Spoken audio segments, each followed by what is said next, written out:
Olá, amigos. Isso aqui é uma aula teste de posicionamento estratégico de marketing. Começamos com o conceito de o que é posicionar.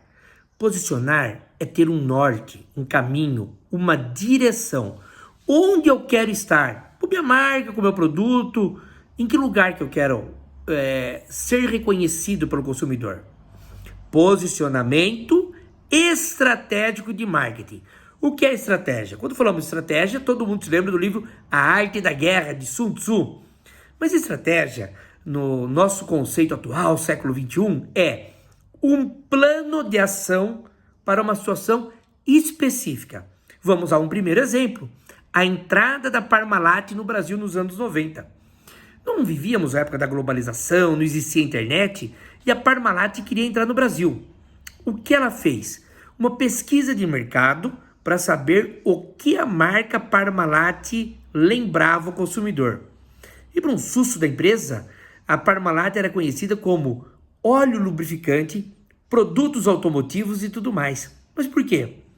Porque não existia nada da Parmalat no Brasil. O brasileiro nem imaginava que Parmalat era leite de Parma e associava a indústria automobilística justamente porque Nelson Piquet, em 88, venceu o Grande Prêmio de Fórmula 1, o campeonato, correndo com uma Brabham patrocinada pela Parmalat. Qual foi a estratégia? Estamos falando de estratégia.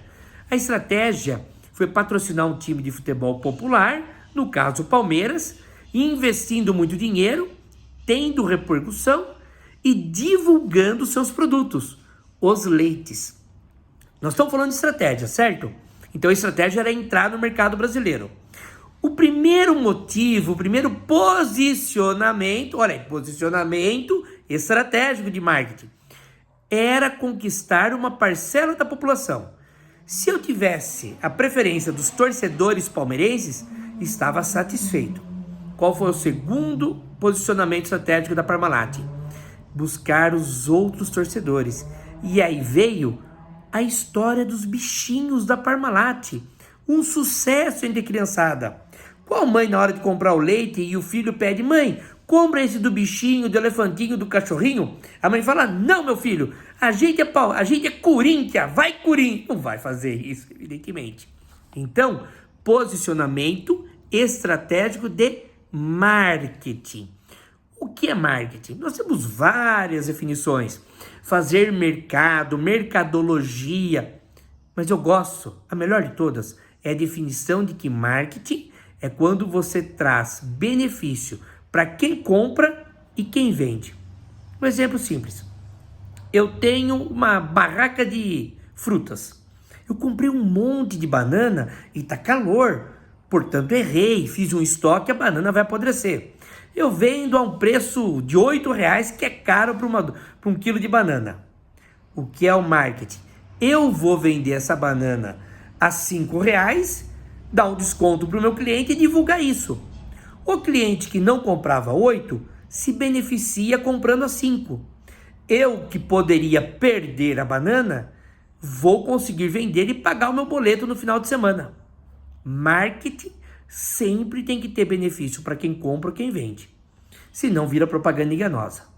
Então já temos a primeira definição. O que é um posicionamento estratégico de marketing? Onde a minha empresa quer estar, como ela fará essa estratégia e quem resultará de beneficiário. Nós vamos falar agora um pouco para quem ou como que se faz um posicionamento. Um posicionamento pode ser com uma mercadoria. Uma caneta de luxo, por exemplo, tem um posicionamento bem claro. Nos referimos à marca Montblanc. Montblanc, ou Morro Branco, é uma das canetas mais pirateadas aí. Você vai na 25 de março, toda canetinha tem aquela estrelinha branca. Aquela estrelinha branca nada mais é do que um morro branco. Médicos, advogados importantes, empresários, eles adoram ter uma caneta Montblanc. Uma caneta que custa 5, 6, 10 mil reais, dependendo do modelo. Lojas exclusivas que a vendem. Isso é se posicionar. Eu quero um determinado público de classe alta. Posicionar-me com um serviço. Por exemplo, a Netflix. O que a Netflix é? É um streaming que traz conforto, o mundo do cinema, para quem quer ficar em casa. Aí a gente fala de concorrência indireta. As pessoas deixam de ir do cinema, de gastar na pipoca, estacionamento, tomar chuva, correria, para poder no seu sofá, no cobertorzinho, no dia frio, com as pessoas que amam, com várias pessoas ou sozinho, assistir um filme em casa. Isso é um posicionamento de conforto, de ser acessível e estar onipresente. É claro, quando a gente fala de um serviço acessível, ele pode ser acessado por uma TV, pode ser acessado por um computador ou do próprio celular. Eu estou na praia e quero assistir minha série preferida. Saco meu celular e ali assisto. Estou na fila do ônibus. Idem. Então, é um posicionamento. Ter acesso. Uma empresa pode ter um posicionamento. E aqui, o melhor exemplo de todos, Casas Bahia, anos 2000. A Casas Bahia hoje mudou bem, passou para a Via Varejo, voltou nas mãos dos herdeiros da Casas Bahia, mas no tempo do Samuel Klein, Casas Bahia era público C, D e E. A Casas Bahia não vendia cartão de crédito, ela queria o carnezinho. Por quê? Porque eu sou popular, o meu cliente é o povão. É aquele rapaz que faz um boleto comigo, tem um carnezinho, que vence no dia 20 e no dia 19 coloca embaixo do travesseiro, porque se ele atrasar um dia, ele vai pagar juros, e os juros custa caro para ele. E ele vai para o nome para o SPC. E o que ele tem de maior patrimônio é o nome limpo da praça. Posicionamento de empresa. Posicionamento, por fim, de pessoas. O que é uma pessoa se posicionar? Vamos pegar um exemplo cabeludo, espinhoso, políticos. Não estamos entrando em ideologia de esquerda, de direita, nada disso. Mas principalmente os políticos, eles marcam algum posicionamento. Eu defendo o aborto, não defendo o aborto, eu defendo uma política neoliberal, eu defendo o socialismo. Isso é se posicionar, não estamos falando se é para o bem ou para o mal, ou a ideologia de cada um de nós aqui em discussão. Então, eu já sei que eu preciso me posicionar como uma mercadoria, um produto, um serviço, uma empresa ou uma pessoa. Bom, vamos falar então agora sobre por que as pessoas buscam esses posicionamentos estratégicos. São 7 itens de posicionamento. Primeiro, para se diferenciar da concorrência. Os bancos fazem isso. O Nubank diz que você pode resolver tudo pelo seu celular. É um banco digital, uma fintech. O Itaú tem o personalité, altas contas, pessoas ricas que vão lá. O gerente te recebe na porta, tem um sofazinho, um café, uma água. Então, eu me diferencio de outros bancos por oferecer algo que eu tenho o know-how, a expertise. Nós temos também para a diferenciação para ocupar o espaço na mente do consumidor. Por exemplo, épocas de Natal. Puxa, esqueci de ir numa loja, não tenho carro, eu vou comprar pela internet. Se alguém te entrega no dia seguinte ou no mesmo dia, você coloca aquilo como algo de lembrete. Seu amigo, seu vizinho esqueceu de comprar um presente. Compra pelo Mercado Livre, por exemplo. Usa ali a função full. Você paga um pouquinho mais e recebe até 24 horas. Fica na mente das pessoas. Uma experiência positiva faz você gravar aquilo. Muitas vezes eu tenho que me posicionar para atrair o meu público-alvo. Vamos pegar as altas contas, clientes da classe A, da classe B. Eu não vou patrocinar, por exemplo, um jogo de futebol, sendo eu a BMW, carros Mercedes-Benz. Não é meu público-alvo. Quem são os patrocinadores desses eventos? Volkswagen, Chevrolet, Ford, que são carros mais da classe média. Grandes empresas como essas vão patrocinar o seu público-alvo, por exemplo, tênis. Quem é o maior patrocinador do tênis? A Lacoste. Isso, a camisa do jacarezinho, que custa uma nota. Mas quem está no espetáculo de tênis, Roland Garros, Wimbledon, está preocupado se aquela camisa eu posso pagar em 2 ou 3 vezes o cartão? Não, vai comprar à vista e vai comprar uma marca referência. Também a gente pode posicionar a empresa quando eu consigo construir um valor, demonstrar que eu tenho um valor a mais e justificar o preço. Vou dar um exemplo particular. Em uma determinada vez eu fui comer uma pizza com a minha filha pequena e o garçom chegou, olha, eu posso servir para ela uma bonequinha de chocolate? Era uma massinha de pizza com chocolate preto e branco formando uma bonequinha. A pizzaria era bem cara. Eu falei, puxa, desculpa, mas deve ser caro. Não, não.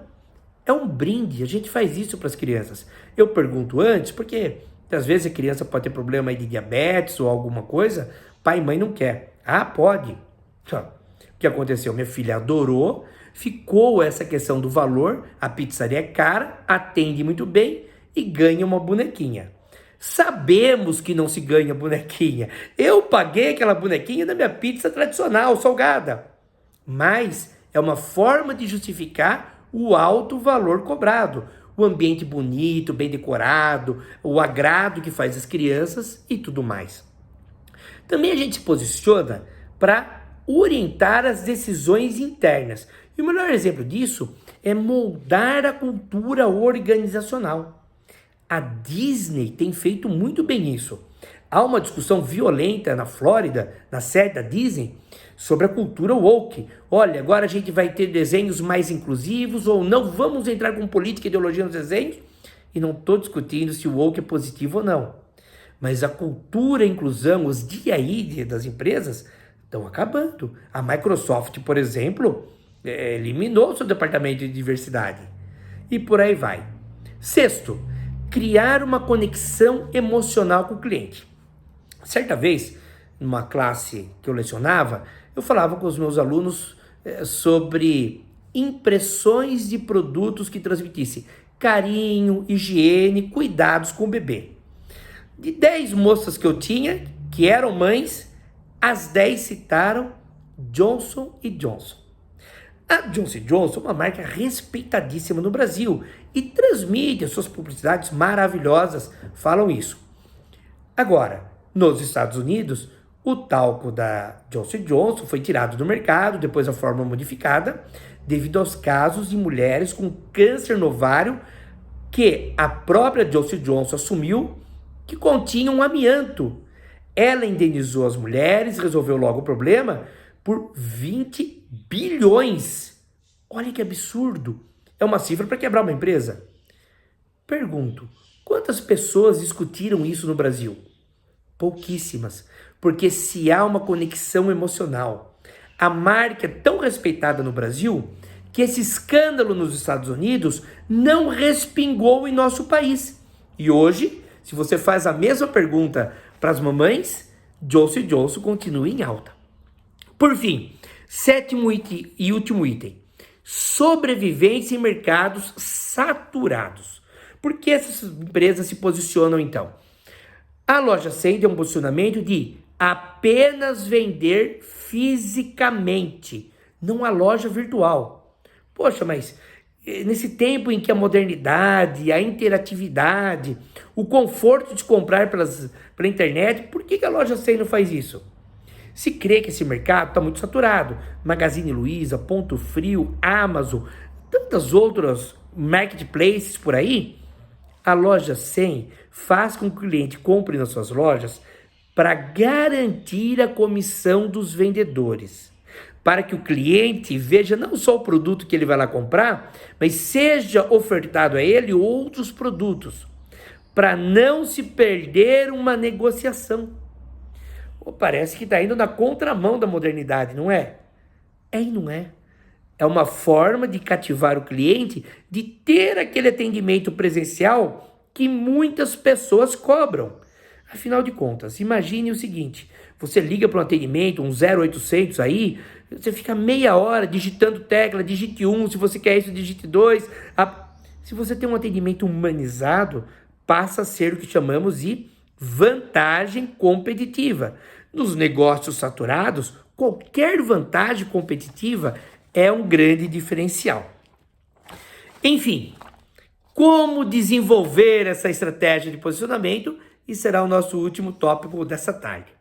São alguns meios de finalidade. A importância do produto, mostrar que existe um diferencial, que você tem uma importância. Eu vou usar o exemplo dos smartwatches. Hoje nós temos uma grande preocupação com a saúde. E esses aparelhos modernos, o da Apple, da Samsung, Xiaomi, eles têm o controle do monitoramento cardíaco. Há casos explícitos aí, onde o alarme do batimento cardíaco foi disparado e o smartwatch salvou a vida de uma pessoa. Mostrar a importância. Foi o que aconteceu principalmente com o McDonald's no Japão. Japonês não come hambúrguer. Japonês gosta das comidas da sua cultura local. E qual foi o convencimento? Descobriu-se que japonês comia pouca proteína. E o McDonald's começou a fazer propaganda dos benefícios do hambúrguer da carne bovina no dia a dia do costume japonês. E o McDonald's passou a ser um sucesso por lá. Segundo, a distintividade. Ser único, ter um diferencial. Eu gosto de usar bastante os programas de recompensa, de fidelidade. Hoje você tem a Ipiranga com os seus abastece aí, quilômetros de vantagem, que você fideliza em uma bandeira e tem descontos, você tem o cashback. Criar vínculos de fidelidade com a empresa, dar descontos por frequência de uso, de compra, é algo distintivo, distinto, é esse o termo. Superioridade, marcas que conseguem mostrar a sua diferença. Nesse posicionamento, nós temos a questão da Volvo. A Volvo é reconhecida mundialmente por carros que duram e por segurança nos seus veículos. A Volvo foi a inventora do cinto de 3 pontos. E quando ela faz essa descoberta, quando ela começa a vender nos seus carros, ela abre a patente para que todas as montadoras pudessem usar algo que ela inventou. Então a Volvo é uma marca sueca, sinônimo de superioridade em segurança e durabilidade de carros. Recentemente ela foi comprada pelos chineses da Geely. Puxa, vai mudar muito a Volvo? Nada. A Geely é um investidor, é um chinês que só quer ganhar o dinheiro dos suecos. A primeira coisa que eles fizeram, continuem com a mesma filosofia e cultura organizacional. Por isso que a Volvo ainda é uma marca respeitadíssima. Comunicabilidade. As empresas conseguem demonstrar aquilo que querem ao que se propõe? Por exemplo, McDonald's e Burger King, os reis do fast food, querem se mostrar jovens, amigos dos adolescentes, dos pré-adolescentes. Então, a comunicação do McDonald's é maravilhosa. Eles não colocam mais McDonald's literalmente escrito. Em algumas lojas, alguns restaurantes, eles escrevem Mac, que é como os jovens se referem. Ou Burger King com o tal do BK. Essa comunicação, essa imagem, acaba refletindo em novos clientes e fiéis clientes.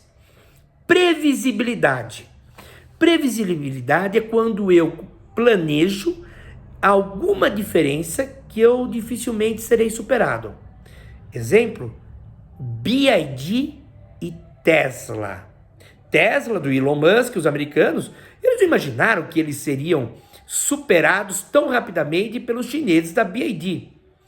Tesla não foi o pioneiro em carro elétrico, foi a Toyota com o Prius, mas a Tesla entrou com tudo no mercado americano.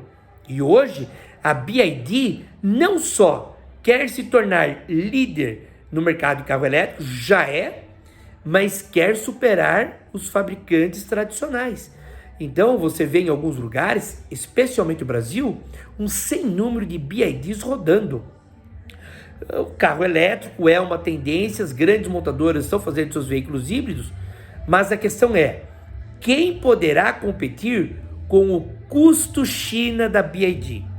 A previsibilidade é isso, o meu posicionamento é ser líder de mercado com preço competitivo e não ser superado a curto prazo. Penúltimo item, a disponibilidade.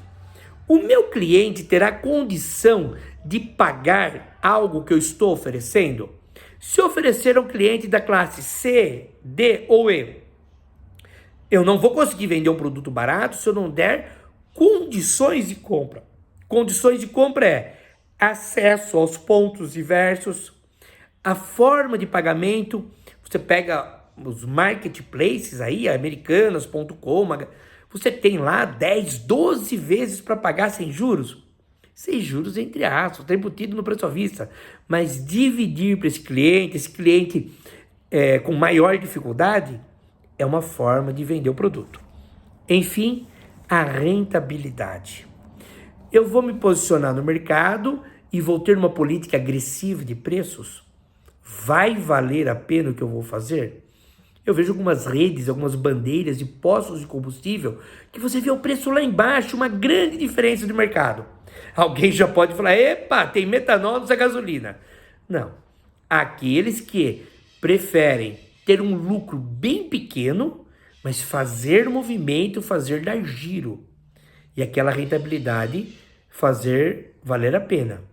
Eu ganho muito pouco no combustível, mas eu vou ganhar mais vendendo o óleo para trocar o motor.